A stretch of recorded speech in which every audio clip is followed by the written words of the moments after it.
Le Nouvel Esprit Public, Philippe Meyer, bonjour.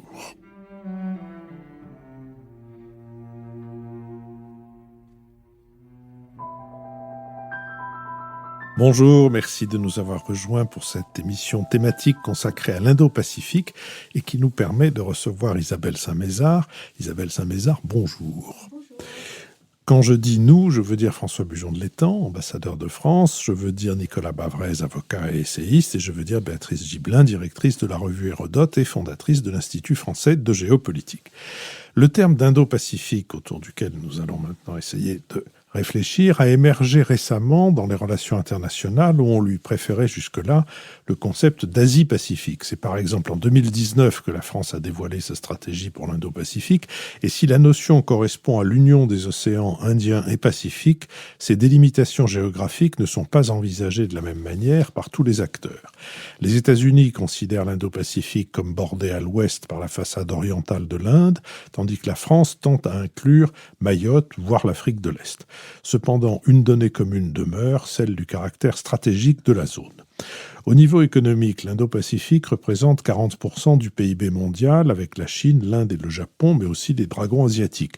Principal relais de la croissance mondiale, la zone est traversée par la première route maritime du globe.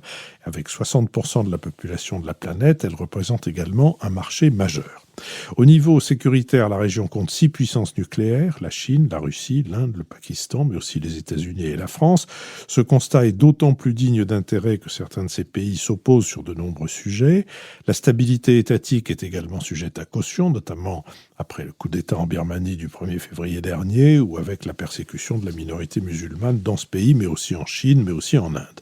Par ailleurs, les petits États insulaires de l'Indo-Pacifique sont parmi les premiers menacés par le changement climatique, qui renforce le risque de catastrophes naturelles. Le concept d'Indo-Pacifique a été promu par les États-Unis pour offrir un front uni entre les pays de la région face à l'affirmation de Pékin en mer de Chine, mais aussi dans l'océan Indien, alors que l'armée chinoise dispose désormais d'une base à Djibouti. À travers le dialogue quadrilatéral sur la sécurité, le Quad, qui rassemble Inde, Australie, Japon et États-Unis. Ces derniers espèrent former une alliance multilatérale. Cependant, les gouvernements de la région veillent à ne pas s'opposer frontalement à Pékin, tandis que les Européens, pressés par Washington, ne souhaitent pas nécessairement aligner leur position sur celle des États-Unis. Sur cette question, Béatrice Gibelin. Philippe Meyer vient de brosser un peu les caractéristiques de cet espace en précisant que c'était un espace, au fond, aux limites mouvantes, chacun ne mettant pas la même chose derrière ce concept d'Indo-Pacifique. Moi, je voudrais commencer par quelque chose de tout simple. Pourquoi est-on passé et à quel moment, d'une représentation qui était l'Asie-Pacifique à ce qui est l'Indo-Pacifique, ce qui n'est d'évidence pas la même chose, et qui, est-ce que ça traduit une forte évolution dans des nouveaux rapports de force, avec des changements d'acteurs Ce qui est clair, c'est que les milieux diplomatiques et stratégiques utilisent massivement maintenant ce concept d'Indo-Pacifique. Isabelle Saint-Mézard. Oui, alors c'est toujours intéressant de regarder l'évolution et la transition entre une catégorie dominante vers une autre catégorie dominante de représentation d'un espace donné. Et comme vous l'avez dit, Béatrice Gibelin, dans les années 80-90, on ne parle que d'Asie-Pacifique. Et l'Asie-Pacifique de cette époque-là est centrée essentiellement sur le bassin Pacifique, en laissant complètement à la marge ce qui pourtant est une part essentielle de l'Asie, à savoir l'espace océan Indien et l'Inde. Pourquoi ? Parce qu'on estime que l'Inde n'est pas assez dynamique économiquement, et le concept d'Asie-Pacifique des années 80-90, c'est quand même un concept qui symbolise l'Asie de la croissance forte, du dynamisme et qui s'incarne du reste dans une organisation qui est Asia Pacific Economic Cooperation, qui est l'APEC, qui est la grande organisation de l'époque. L'Inde essaie d'y entrer et elle n'y parvient pas précisément parce qu'on lui dit qu'elle n'a pas une économie assez libéralisée. Donc il y a ce prisme, je dirais, très économique qui définit un espace régional qui se centre autour du bassin Pacifique, qui donne la part belle à la Chine, aux États-Unis, au Japon et à l'Asie du Sud-Est. Et dans ce contexte-là, l'Asie du Sud, l'Inde notamment, tout ça, c'est une sorte d'arrière-cour un petit peu qui évolue, mais qui n'est pas encore au niveau de libéralisation et de modernité économique néolibérale qu'on estime être celui de l'Asie-Pacifique. Ça, c'est la catégorie dominante Asie-Pacifique. Pourquoi est-ce qu'on évolue vers une autre représentation ? C'est ça qui est intéressant de comprendre finalement. On était très confortable dans cette représentation. Moi, je me souviens à l'époque, je travaillais sur l'Inde, je me disais quand même à chaque fois je vois un bouquin qui annonce un titre sur l'Asie, puis en fait l'Asie, ça s'arrête à la Birmanie. Il n'y avait pas du tout l'Asie du Sud. C'était très frustrant. Pourquoi finalement il y a ce regard qui s'ouvre progressivement vers l'océan Indien et vers l'Asie du Sud? Je pense que pour l'expliquer, il faut tout simplement regarder les discours de ceux qui vont vraiment promouvoir ce concept d'Indo-Pacifique qui apparaît petit à petit, lentement, dans les années 2000. Mais dans les années 2000, c'est un débat qui est assez marginal et cette grande idée d'Indo-Pacifique, espace immense, n'est pas prise au sérieux. C'est juste, on commence à poser les jalons. Notamment des experts australiens qui vont quand même poser beaucoup de jalons, alors plutôt universitaires, et puis surtout le Premier ministre Abe. C'est donc un mélange de décideurs politiques. Abe a eu un rôle absolument fondamental dans l'instauration idéationnelle, en quelque sorte, de cette nouvelle représentation. Que disent-ils ? Et des Indiens aussi, je dois dire. Et pas tant que ça les États-Unis, à vrai dire. C'est vraiment une affaire, je dirais, surtout... d'Asie ? Oui, quelque part, oui. Plus Australie, mais l'Australie est à l'asiatique, autre débat. Que disent-ils ? C'est ça qui est intéressant. Ils disent... Deux choses pour légitimer la nécessité d'ouvrir la catégorie dominante Asie-Pacifique vers l'Ouest, océan Indien et Inde. Ils disent il y a eu une maritimisation de l'économie. L'économie mondiale repose sur les flux maritimes. Quels sont ces flux maritimes ? Ce sont des flux maritimes colossaux entre le Golfe Persique, l'Asie du Sud et l'Asie orientale. Donc, les couloirs de navigation qui passent par l'océan Indien et la mer de Chine méridionale et qui ensuite remontent vers la Chine, le Japon, etc., ce sont les véritables artères de l'économie mondiale. Il faut prendre absolument en compte la centralité fondamentale de ces couloirs de navigation et donc l'interconnexion vitale, disent-ils, entre océan Indien et océan Pacifique, et notamment via les détroits, Malacca, etc. Deuxième élément de leur discours, il y a une montée en puissance indienne. Cette montée en puissance indienne se traduit par une influence de plus en plus manifeste, certes en océan Indien, mais aussi côté oriental, Asie orientale. La montée en puissance chinoise est bien connue. Elle se traduit par une influence croissante sur tout l'espace Asie orientale, mais aussi de plus en plus en océan Indien et en Asie du Sud. Il y a donc un enchevêtrement des influences. Pour comprendre les rapports de force qui se jouent aujourd'hui en Asie entre la Chine, l'Inde et bien sûr les États-Unis qui restent extrêmement présents dans tout l'espace, il faut élargir la catégorie, la représentation, la façon de regarder la région de façon élargie. et donc on a l'Indo-Pacifique. François Bujon de l'État. Cette analyse est intéressante. Je vais la politiser un petit peu plus, si vous permettez. Parce que moi, ce qui me paraît, Béatrice, je ne sais pas si vous serez d'accord avec ça, c'est que Asie-Pacifique, c'était une notion géographique. Au fond, on la comprenait très bien. Elle était assez cohérente sur le plan géographique. Indo-Pacifique, c'est une notion géopolitique, plus que purement géographique, puisqu'il s'agit d'inclure effectivement, vous l'avez dit, l'Inde et tout l'espace de l'océan Indien qui s'ouvre à l'ouest dans un espace stratégique qu'on analyse d'une façon différente, plus vaste et plus, comme disent les Américains, comprehensive, c'est-à-dire plus englobant davantage de choses. L'analyse que je fais, mais vous allez me dire si vous y souscrivez, c'est que l'arrivée à cette notion d'Indo-Pacifique, qui aujourd'hui définit l'équation géostratégique autour de la Chine, c'est le produit, la conjugaison de 3 phénomènes concurrents. Le premier, c'est une nouvelle vision américaine. Et alors, on ne donne pas toujours à l'administration Bush Junior beaucoup de crédit, généralement, mais moi, je lui en donnerai un, c'est de s'être intéressé à l'Inde et d'avoir réussi une ouverture vers l'Inde. C'est vraiment l'administration Bush qui l'a fait.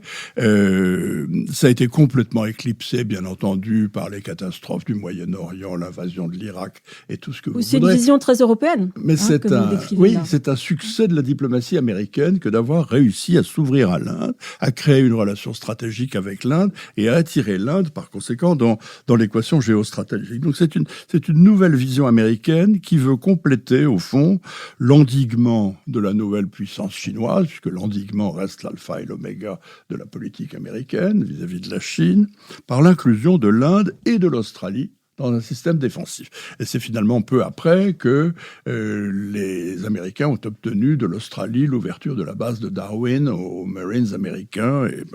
Donc ça, c'est le premier phénomène. Le second, c'est évidemment la montée de la puissance chinoise, qui pèse de plus en plus sur l'Inde.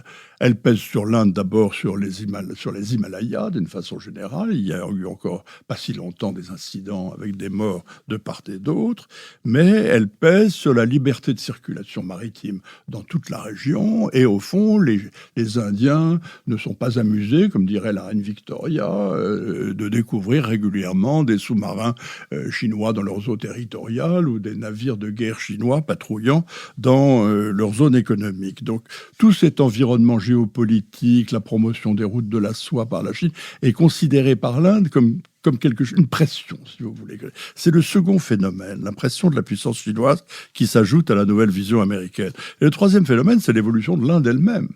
Parce qu'il n'y a pas si longtemps, l'Inde était une puissance qui détestait même la notion d'alliance militaire, qui ne s'y prêtait pas du tout. Et il a fallu Narendra Modi, il a fallu l'avènement d'un parti nationaliste indien, une vision plus nationaliste, plus pour affirmer la puissance militaire de l'Inde, pour oser dire qu'il y avait une menace maritime, qu'il fallait augmenter les budgets, qu'il fallait développer la marine, construire 3 porte-avions d'ici 2017. Je crois que c'est l'objectif qu'ils se sont fixés. Donc c'est vraiment la conjonction de ces 3 choses-là. Je ne sais pas si vous souscrivez à cette analyse, mais je pense que... Alors j'ai minimisé le facteur australien là-dedans. Il ne faut probablement pas le minimiser parce que les Australiens, eux aussi, qui étaient un peu en marge, se sont prêtés à cette vision depuis peu. Après une valse hésitation à la fin des années 2000, ils ont ouvert la base de Darwin et ils se sont résolument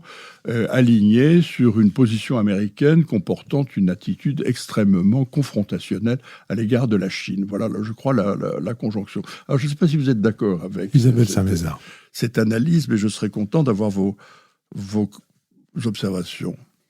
Oui, alors je suis d'accord sur l'essentiel de l'analyse et notamment sur le postulat principal, c'est-à-dire que autant l'Asie-Pacifique était une représentation basée sur des dynamiques socio-économiques et vraiment très liées à l'économie. C'est-à-dire c'était toutes les logiques des multinationales, des chaînes de valeur, de délocalisation, et on appelait ça une sorte du bas vers le haut, c'est-à-dire c'était les acteurs socio-économiques qui nouaient de facto une région. Donc c'était des dynamiques économiques qui faisaient région. Moi, sur l'aspect naturellement géographique de l'Asie-Pacifique, je suis pas d'accord. Je pense qu'une région n'existe pas en soi. Une région est tout le temps construite. Mais ça, c'est des points de vue théoriques c'est une autre discussion. Bref, l'Indo-Pacifique, je partage tout à fait votre analyse, est beaucoup plus tiré par le haut. C'est-à-dire qu'on est dans une logique top-down, là où, pour parler un petit peu en mots codés, là où l'Asie-Pacifique, c'était bottom-up. Donc, ça veut dire que l'Indo-Pacifique, c'est dans la plupart des cas un projet des États.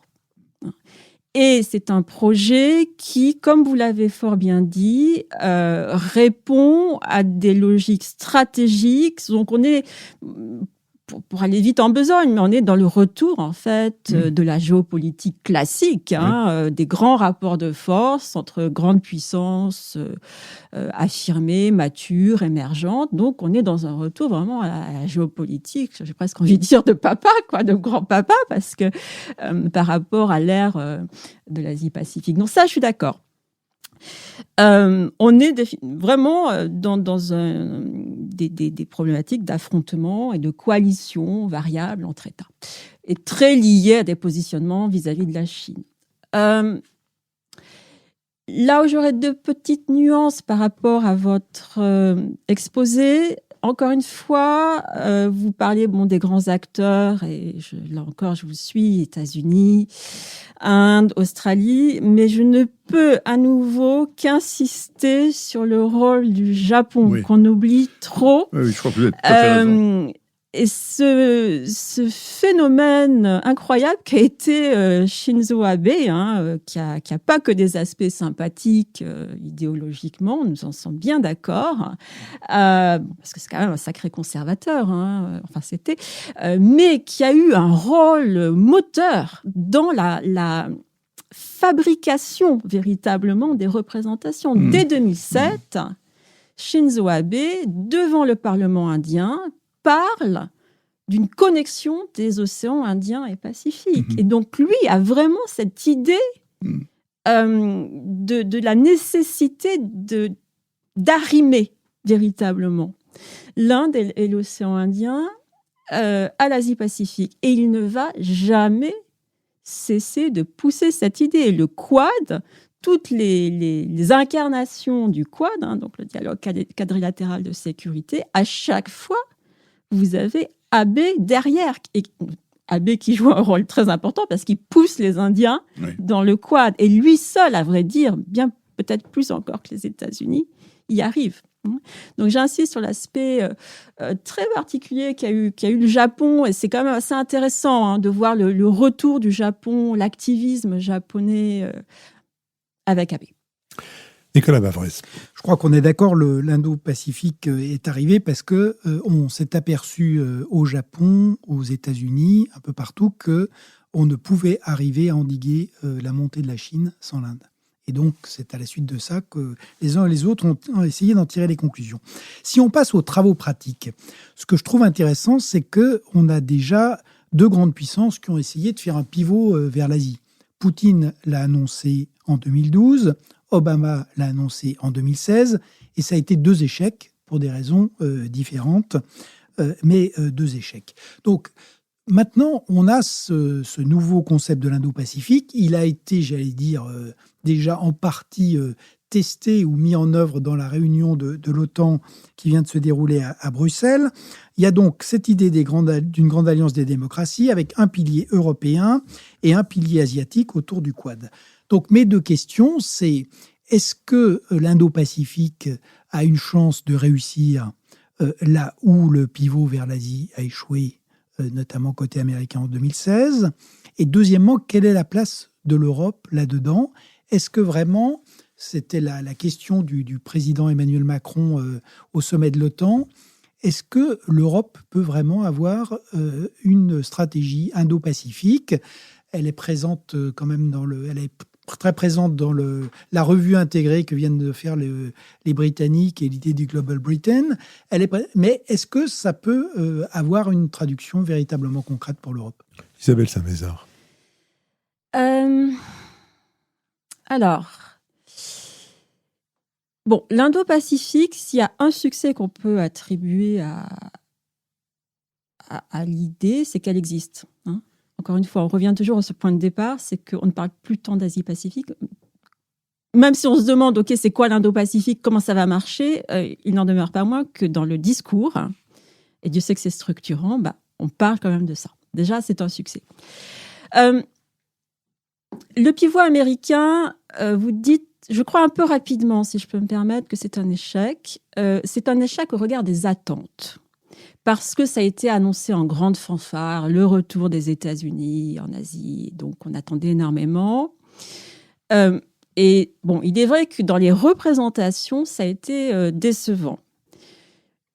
Je me dis quelque part à mesure qu'on avance dans le temps et qu'on a un regard rétrospectif, c'est peut-être pas tant un échec que ça, parce que ça... Certes, les États-Unis ne sont pas revenus à la mesure de ce qu'on attendait en Asie, mais par contre, ça a quand même symboliquement marqué un jalon. Et que, à défaut d'avoir été un grand retour, c'est une dynamique continue. Ça me paraît très important, dans le sens où, maintenant, depuis 2011, donc l'annonce du pivot par Hillary Clinton, on a malgré tout un regard américain vraiment prioritairement porté sur l'espace Indo-Pacifique. Et ça, même sous Trump, et Dieu sait quand même qu'avec Trump, on a vécu des errements et des incertitudes, mais même sous l'administration Trump, cette dynamique de priorisation de l'Indo-Pacifique a continué. Et elle se confirme plus que jamais avec l'administration Biden. Quel a été le premier grand sommet multilatéral dont Biden a été l'organisateur? Le sommet du Quad. Donc, si vous voulez, je pense qu'à mesure qu'on va avancer dans le temps, le pivot va peut-être perdre de cette idée d'échec patent pour montrer que finalement, ça a été le lancement d'une dynamique de fond. Le rôle de l'Europe. Je crois qu'elle cherche son rôle. Alors, le problème qui se pose, c'est que, comme nous venons de le dire, l'Indo-Pacifique est quand même un concept éminemment stratégique, qu'on pourrait même qualifier de politico-militaire à certains égards. Bon, et alors on sait que le politico-militaire en Europe, c'est quand même toujours compliqué à faire avancer. Donc là, bien évidemment, il y a un hiatus. Même si quand même les Européens font des choses en océan Indien maintenant, les Français poussent énormément de choses côté européen pour avancer jusqu'en Asie-Pacifique aussi. Les Européens se positionnent beaucoup plus sur l'autre grand volet de l'Indo-Pacifique, qui est toute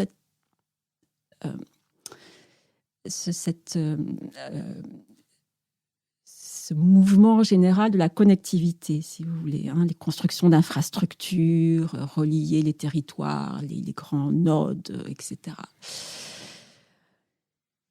Les Européens ont-ils une place en Indo-Pacifique? C'était votre question. Je ne sais pas trop.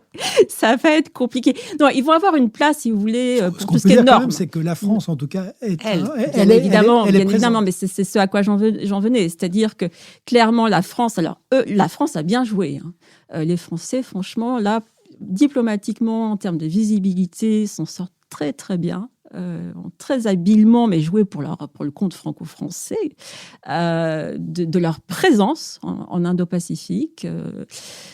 Les Britanniques, les Européens, ça va rester plus compliqué, mais du moins, ils montrent qu'ils sont très intéressés, donc c'est important. Les Pays-Bas, l'Allemagne ont adopté une stratégie Indo-Pacifique. L'Europe le fait aussi. Juste un point, et je laisserai les questions ensuite. Un point, l'OTAN ne s'est pas positionnée sur l'Indo-Pacifique. J'ai regardé précisément, on va trop vite en besogne en disant « Ah oui, même l'OTAN maintenant s'intéresse à l'Indo-Pacifique ». Non, ça a été très bien clarifié. L'OTAN garde sa vocation transatlantique, ne peut pas se réinventer en transocéanique Indo-Pacifique. Ce qu'a fait l'OTAN, c'est un positionnement beaucoup plus ferme par rapport à la Chine. Donc, on revient au facteur essentiel, la Chine, mais l'OTAN ne s'est pas positionné en Indo-Pacifique. Il ne peut pas. Vous venez de dire que la France avait bien joué. Rappelez que la France a fort sagement conservé Clipperton, qui lui permet d'être présente à peu près dans toutes les transactions. Mais qu'est-ce qu'elle a réussi à faire et sur quels axes a-t-elle fondé sa politique ? La France a martelé. Moi, je suis très attentive, si vous voulez, au discours. Hein. C'est mon biais d'analyse qui a ses limites aussi, mais par honnêteté intellectuelle, eh bien, j'explique aussi quelle est ma méthodologie. Donc, le discours et la façon dont le discours façonne les représentations et après tout ce qu'on dit. Hein. Eh bien, la France a martelé depuis des années qu'elle était puissance riveraine de l'océan Indien et du Pacifique, donc de l'Indo-Pacifique. Et donc ça finit par rentrer dans les esprits, c'est-à-dire que oui, la France est une puissance riveraine légitime de l'Indo-Pacifique. Il est vrai que la Réunion, par exemple, est devenue un territoire assez intéressant du point de vue indien. Hein. On a réussi même à faire venir des avions de surveillance maritime indiens à La Réunion pour faire des patrouilles ensemble dans l'espace, le grand espace du sud-ouest de l'océan Indien. Pareil côté Pacifique. Donc c'est vrai qu'il y a ces points d'appui que sont la Réunion, côté océan Indien, Papeete, notamment dans le grand océan Pacifique, qui stratégiquement intéresse beaucoup. Hein. Il y a vraiment un retour. Comme on revient à la grande stratégie, on revient à ces questions de points d'appui, des îles. Et donc les Français, ont bien joué de leur territoire. Même si les dits territoires ne comprennent pas toujours ce qui leur arrive. Hein. La Réunion, quand on a dit que la Réunion était maintenant dans l'Indo-Pacifique, on n'a pas trop compris ce qui se passait. Il faut quand même le reconnaître aussi.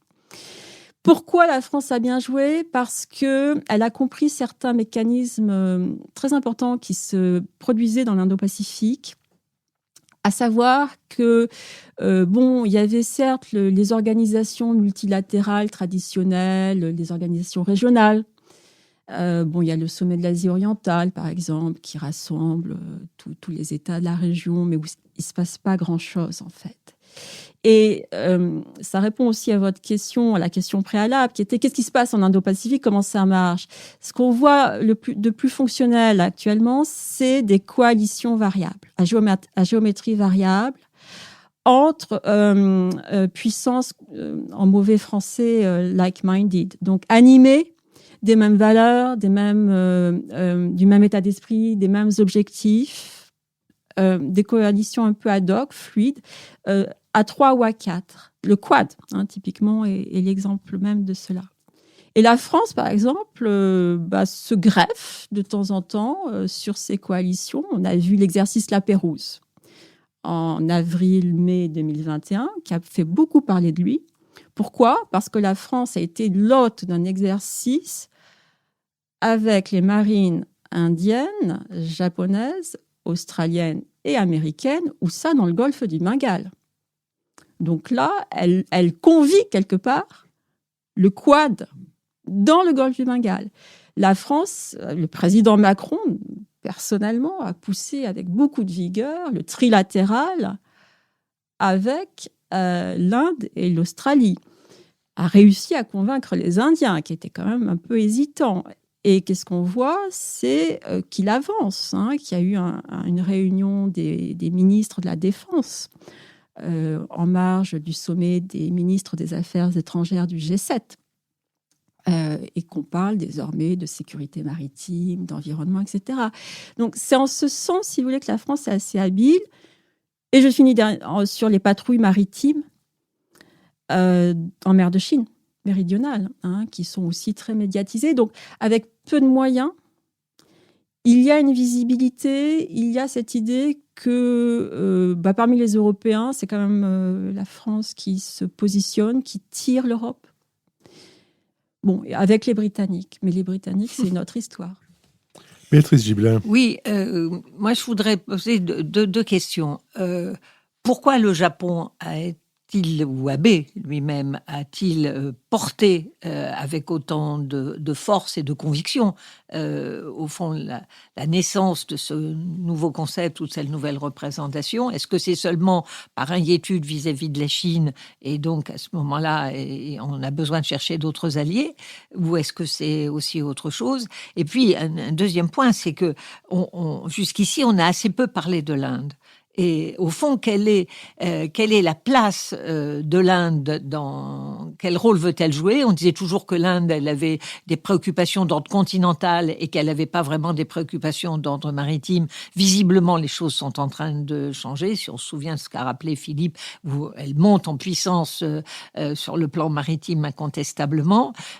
Comment elle se positionne dans cette affaire-là, y compris quel est le rôle de Modi dans cette mise en place, si vous voulez, de l'Inde dans ce nouvel ensemble. Est-ce que c'est seulement quelque chose contre la Chine ou est-ce que c'est bien plus compliqué que ça? Isabelle Saint-Mézard. Alors pourquoi Abe, pourquoi le Japon s'est tant investi? Alors au niveau personnel, Abe a vraiment un tropisme indien qui est lié à son histoire familiale.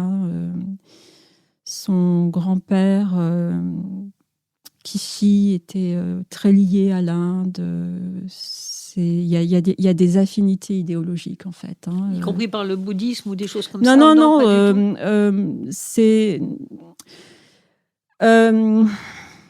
L'Inde, en fait, au lendemain de la guerre du Pacifique, a joué un rôle assez particulier au tribunal militaire qui jugeait les responsables des atrocités japonaises. Il y a eu un juge indien, en fait, qui s'est complètement singularisé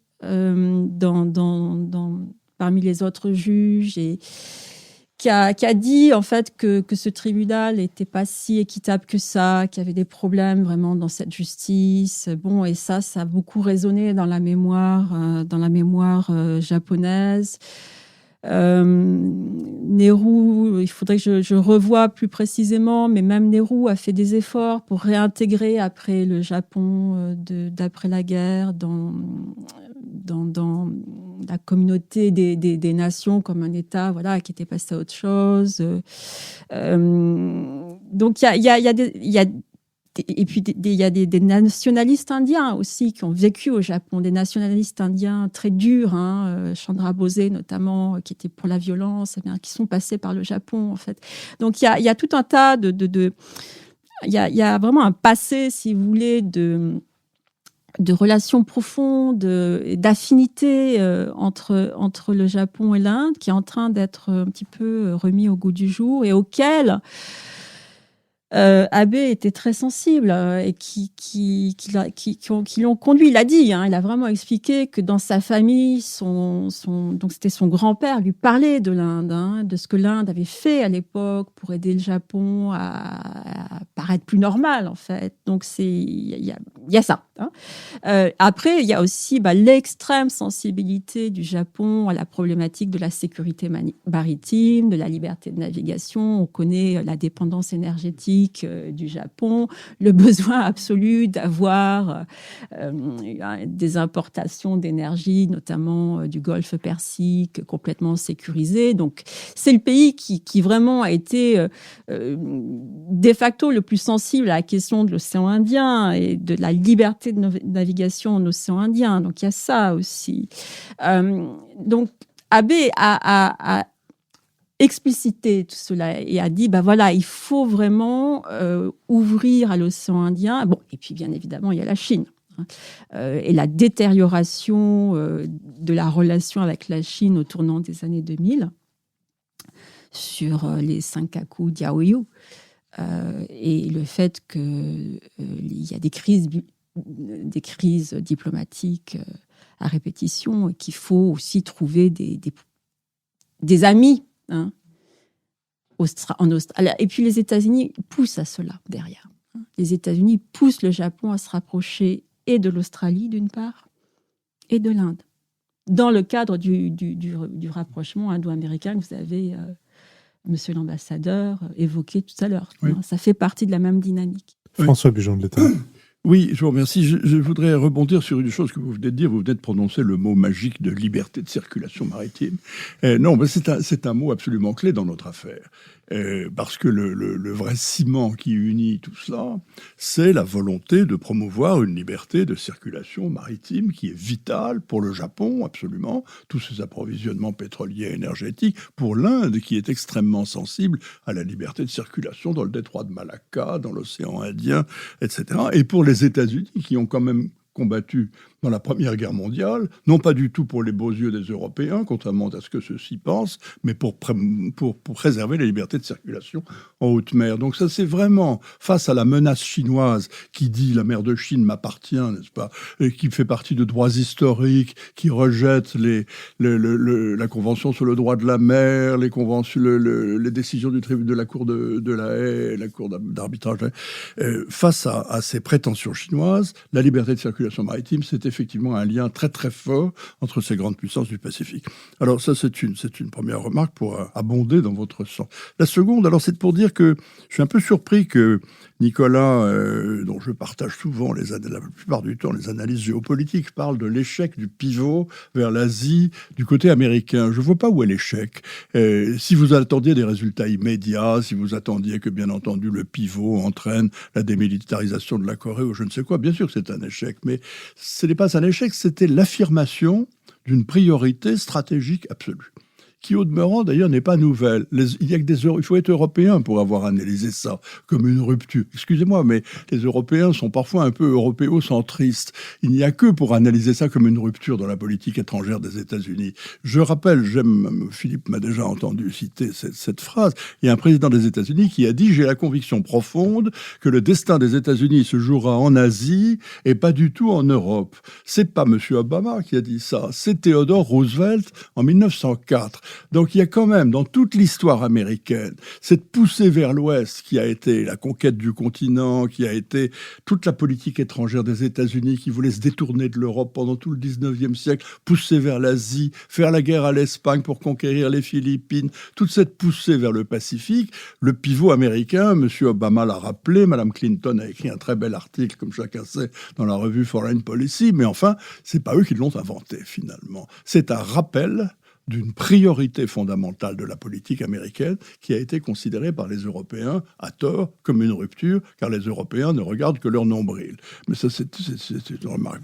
Alors, j'ai une question dans la foulée, parce qu'il y a un autre pivot dont vous avez parlé, Nicolas, c'est celui de la Russie. Le pivot russe vers l'Asie, ça a consisté à se jeter dans les bras de la Chine, complètement, dans l'organisation de coopération de Shanghai, dans tous leurs arrangements, et de devenir le junior partner d'une coalition dans laquelle la Chine est évidemment le partenaire dominant. C'est une impasse stratégique évidente dont ils s'apercevront tôt ou tard. Mais quel jeu peuvent-ils mener dans ce théâtre Indo-Pacifique dont nous venons de parler? Est-ce qu'il y a une place pour eux? Vous avez dit gentiment qu'il n'y avait pas beaucoup de place pour l'Europe et les Européens. Est-ce qu'il y en a une pour la Russie? Et puis j'ai une autre question, c'est l'ASEAN joue un rôle fondamental dans tout cela, mais dans l'ASEAN, il y a des pays qui sont plus égaux que les autres, comme dirait Orwell. Il y a l'Indonésie et le Vietnam, par exemple, qui commencent à avoir une indépendance stratégique, à regarder davantage du côté américain, du côté du Quad. Quelle chance voyez-vous que ces pays évoluent justement dans la direction de l'endiguement de la Chine, aux côtés des puissances dont nous venons de parler? Isabelle Saint-Mézard. Alors, les questions sont corsées. Le pivot russe vers l'Asie, franchement, c'est quand même... Bon, effectivement, hein, c'est se jeter de facto dans les bras de la Chine pour ce que l'on en voit aujourd'hui. Mais j'ai envie de dire, faute de mieux. Hein, idéalement, c'est pas ce que voudraient les Russes. Mais il se trouve que... c'est eux qui ont fermé les autres options. Ça, c'est un autre débat. Alors là, franchement, je suis bien loin de pouvoir évaluer. Mais c'est vrai que, vis-à-vis de l'Europe et des États-Unis, les Russes se sont quand même trouvés dans l'impasse. Et donc, ils se sont dit comme ça, puisque c'est ça, on va se tourner vers l'Asie. Et puis, se tourner vers l'Asie, ça c'est revenu largement à se tourner vers la Chine. Bon, il y a des choses qui se passent avec le Japon, mais effectivement, il reste un conflit territorial qui reste irrésolu avec le Japon. Avec l'Inde, la relation, c'est passablement compliqué. On a quand même là une relation entre l'Inde et la Russie qui est une grande relation historique. L'URSS a été quand même le grand partenaire de l'Inde. Mais cette relation, au-delà de l'armement, n'arrive pas vraiment à se réinventer, à se redynamiser. Il y a beaucoup de frustration de part et d'autre qu'on comprend. Les Indiens se disent, mais alors vous étiez notre partenaire historique et vous vous jetez dans les bras de la Chine, c'est quoi cette affaire? Vous leur vendez des S-400 alors qu'on était censé être les premiers en Asie à avoir les S-400, mais enfin, ce n'est pas des choses qu'on fait. Et les Russes, en retour, répondent, bah vous, les Indiens, qu'est-ce que vous faites avec les Américains? Je croyais qu'on était les meilleurs amis du monde. Voilà, de part et d'autre, il y a des espèces de sentiments d'amour déçu, finalement. Et alors, les Russes, en plus, maintenant, se rapprochent des Pakistanais. Non pas tant pour embêter les Indiens que par... une sorte d'atavisme qui saisit beaucoup d'acteurs internationaux tout ou tard, qui est de croire qu'on règle l'Afghanistan par l'amitié avec le Pakistan. ce qui en général est une illusion, une tentative qui peut se solder par quelques déceptions là aussi. Mais c'est ça qui guide les Russes, parce qu'ils ont quand même très peur de ce qui se passe en Afghanistan, comme tout le monde. Et pour le coup, là, c'est plutôt justifié. Et donc, ils vont voir les Pakistanais. Alors ça, côté indien, ça fait très mauvais effet. Bon, voilà, donc le jeu russe, il est quand même... il n'est pas facile à lire, mais je n'ai pas non plus beaucoup de clés de lecture de la Russie, donc... L'ASEAN, alors peut-être. Je vous presse, mais je vois arriver la pendule. Alors, l'ASEAN, c'est une autre version de l'Indo-Pacifique que personnellement, je connais moins. Donc, je pense qu'il faudrait des spécialistes de la région pour en parler avec plus de finesse et de clairvoyance. Mais c'est vrai que l'ASEAN, c'est important de comprendre que l'Indo-Pacifique dont nous avons parlé... On était d'accord pour dire qu'il était très stratégique, positionnement vis-à-vis de la Chine, pas tant l'endiguer que lui faire comprendre qu'elle ne peut pas faire ce qu'elle veut. Donc, positionnement quand même assez ferme vis-à-vis de la Chine, etc. L'ASEAN a fini par adopter l'Indo-Pacifique, bon gré mal gré. C'est un concept qui ne lui plaisait pas du tout. Parce que l'ASEAN, jusque les années 2010, avait réussi ce tour de force d'être l'acteur qui, malgré tout, arrivait à être le cœur de la région, c'est-à-dire à organiser tous les dialogues, tous les mécanismes de coopération, à réunir tout le monde autour de la table, en gros. Et donc, c'était ce principe de centralité de l'ASEAN auquel ils sont tellement attachés et qui était, on est des petits États et quand on arrive finalement à travailler de façon cohérente et consensuelle, on a ce grand mérite qui est de pouvoir faire venir à la même table la Chine, les États-Unis, l'Europe, la Russie, tout le monde pour dialoguer et garder une sorte de canaux de communication ouverts.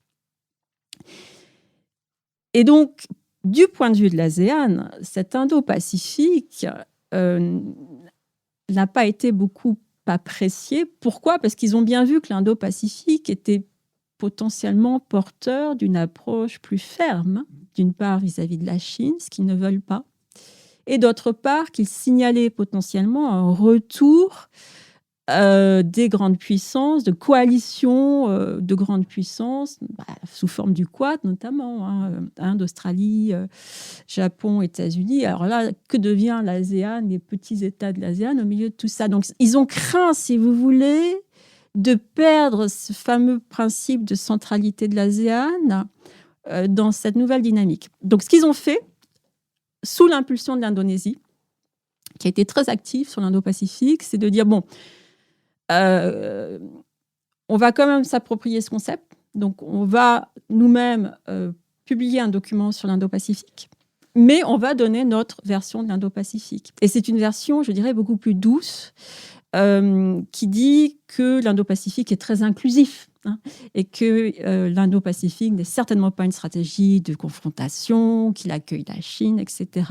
La hantise, je finis en un mot, la hantise de l'ASEAN, c'est que l'Indo-Pacifique ne porte en fait une logique de coalition contre la Chine et qu'il n'oblige les États de l'ASEAN à choisir leur camp. Alors même qu'ils sont quand même très, très dépendants de la Chine et qui voient assez mal la perspective de devoir choisir. Nicolas Bavrez. Derrière le succès de ce concept, c'est vrai qu'il y a l'idée du retour des États-Unis,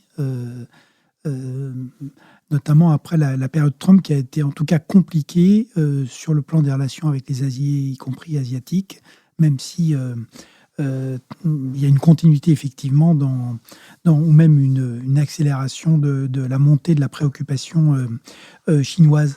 Et donc ma première question, c'était est-ce que ce retour des États-Unis, comme vous l'avez rappelé, Joe Biden a consacré ses premiers gestes diplomatiques à ses alliés asiatiques. Est-ce que c'est sensible et est-ce que ça fonctionne ? La deuxième question, c'était que donc dans les instruments de la Chine, comme vous l'avez rappelé, il y a la construction de cette grande muraille maritime avec le contrôle des îlets qui permet aussi de repousser les États-Unis de l'autre côté du Pacifique. Mais il y a aussi les nouvelles routes de la soie, avec y compris la prise de contrôle d'un certain nombre d'États, comme le Sri Lanka, comme le Vanuatu, notamment avec des prises d'actifs stratégiques, les ports, les aéroports, à la suite de l'incapacité de ces États à rembourser les emprunts qui ont été autorisés et faits par la Chine. Est-ce que vous avez l'impression qu'on voit monter un antidote aux nouvelles routes de la soie? J'ai vu qu'au sein du G7, par exemple, ça a été peu souligné, mais il y avait cette volonté, en remettant en route le multilatéralisme, de consacrer des infrastructures au monde en développement et notamment à cette région. Isabelle Saint-Mézard. Oui, non, je vous remercie de cette question parce que elle ouvre quand même cet autre volet essentiel de l'Indo-Pacifique qui explique aussi bien les origines de l'Indo-Pacifique que ses enjeux. Oui, il y a tout l'aspect sécurité maritime, stratégique, mais il y a cet autre aspect qui est, moi j'appelle les connectivités, grosso modo. Et encore une fois, l'Indo-Pacifique, c'est aussi une réponse aux nouvelles routes de la soie. Des nouvelles routes de la soie qui sont lancées en 2013, qui connaissent un succès formidable à peu près jusqu'en 2017 et qui, en fait, là encore, si on se situe au niveau des représentations, capte l'imaginaire mondial. Entre 2013 et 2017, on ne parle plus que de nouvelles routes de la soie. C'est l'horizon d'attente collectif à l'échelle mondiale. On a un nouveau grand récit, comme on en a peu en général une fois que les idéologies sont tombées.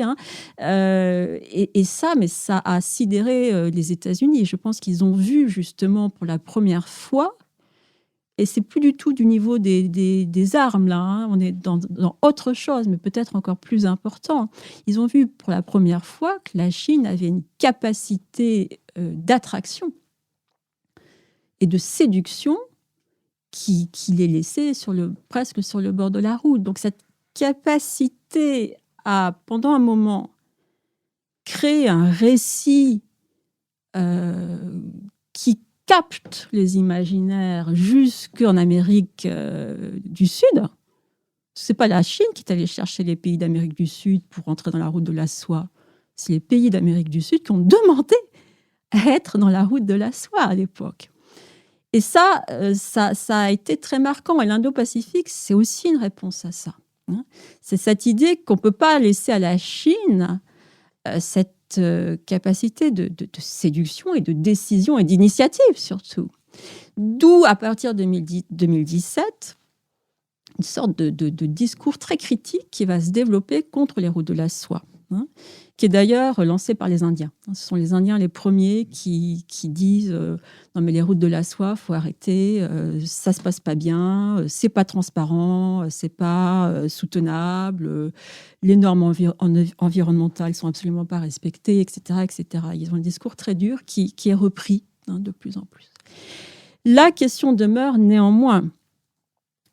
Et surtout, dans l'ère Covid, je ne sais pas s'il faut dire après Covid, mais enfin, avec ce nouveau paramètre du Covid,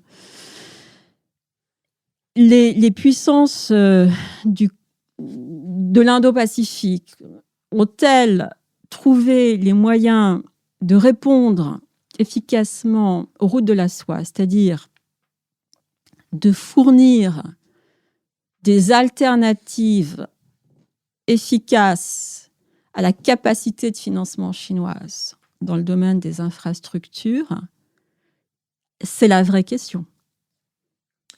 Moi, je voudrais revenir sur la place de l'Inde dans cette affaire d'Indo-Pacifique, parce que quand même, ça me semble un peu essentiel et on en a pas. C'est très crucial. Et c'est très crucial, voilà.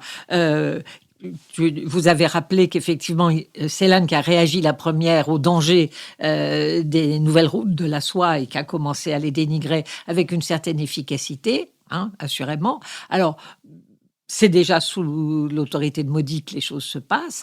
Et moi, je voudrais bien qu'on revienne sur le rôle et la place de l'Inde dans cette stratégie de l'Indo-Pacifique. Isabelle Saint-Mézard. Pour donner un petit peu les enjeux sur l'Inde, c'est vrai qu'en fait, jusqu'en à peu près 2017, les Indiens étaient un petit peu les empêcheurs de tourner en rond, notamment par rapport à cette initiative du Quad. Pourquoi ? Parce que finalement, c'était, j'aime pas beaucoup la formule, mais elle a le mérite d'être explicite, c'était le maillon faible en fait. C'était vraiment l'État dont on ne savait jamais s'il allait bien vouloir participer aux nouvelles initiatives dans le cadre du Quad. Pourquoi ? Parce qu'en fait, l'Inde est complètement à part si on considère les trois autres États, à savoir États-Unis, Japon, Australie. On a des alliés. Japon, Australie, c'est des alliés historiques des États-Unis. Ce sont des puissances maritimes.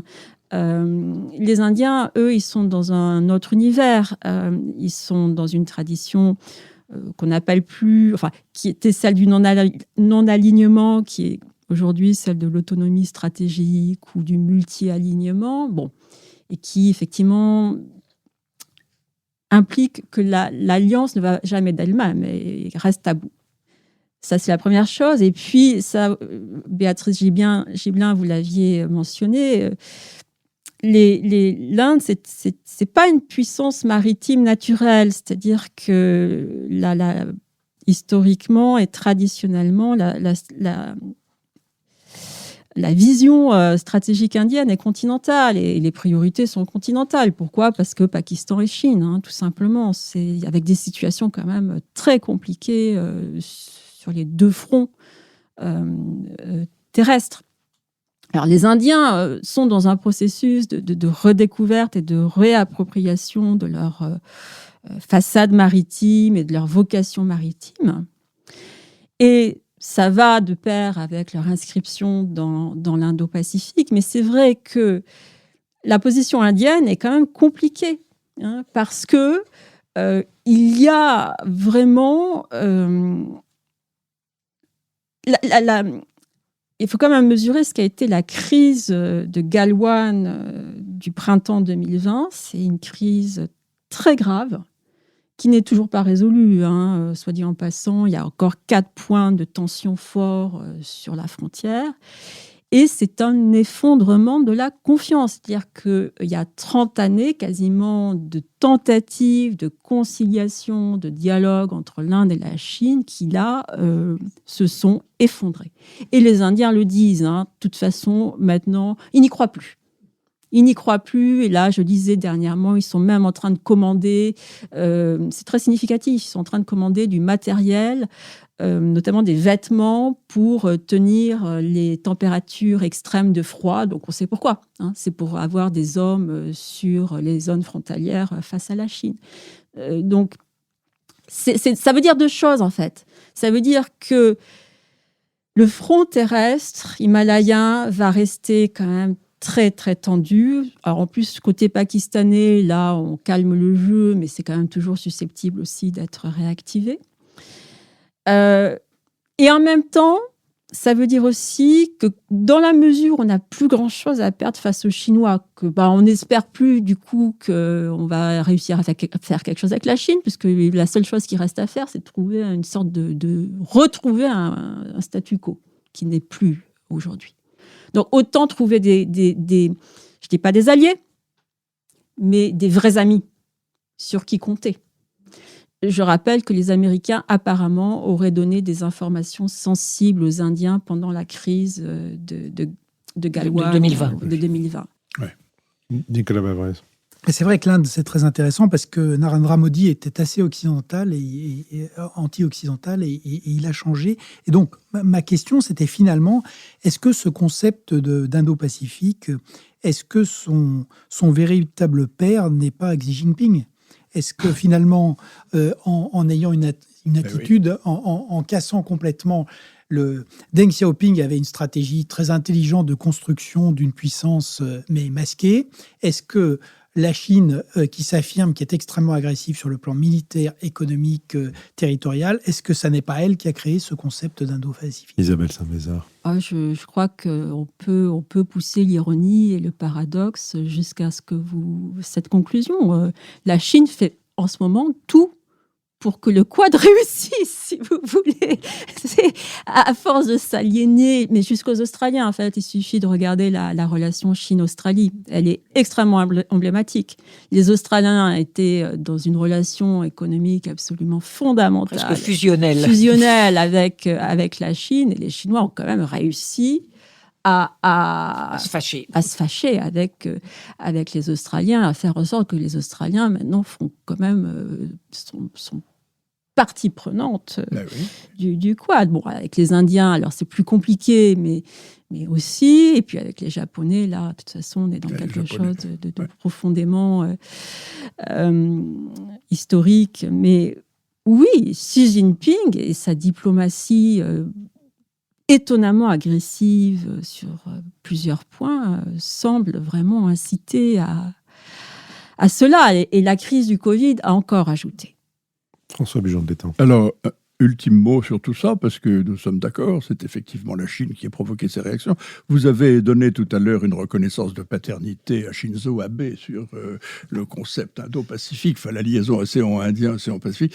Mais les Japonais, en effet, sont les premiers à s'être rebiffés contre cette presse chinoise. Alors la question, c'est jusqu'où vont-ils aller dans leur révisionnisme stratégique ? Isabelle Saint-Mézard. Ils ont inclus Taïwan, la situation dans le détroit, dans les accords avec les États-Unis. Donc il semble que le Japon, quand même... Ils sont prêts à modifier leur constitution. De toute façon, ça c'est un projet déjà... Ils sont dans les starting blocks pour ça. Un pays du seuil nucléaire. Bien sûr. Sur cette question et le silence qui l'a suivi, il me reste, Isabelle Saint-Mézard, à vous remercier, à remercier aussi Cyprien Legrand, avec qui cette émission a été préparée, Benoît Carré, qui va en assurer le compte-rendu analytique, le compendium, Nicolas Tourneau, qui veille à notre site, Olivier Magloire, qui veille aux plateformes de financement, Nouvelles Écoutes et Julien Neuville qui nous produisent, le studio L'Arrière-Boutique et Adrien Beccaria qui nous ont enregistrés, et il me reste à vous dire à la semaine prochaine.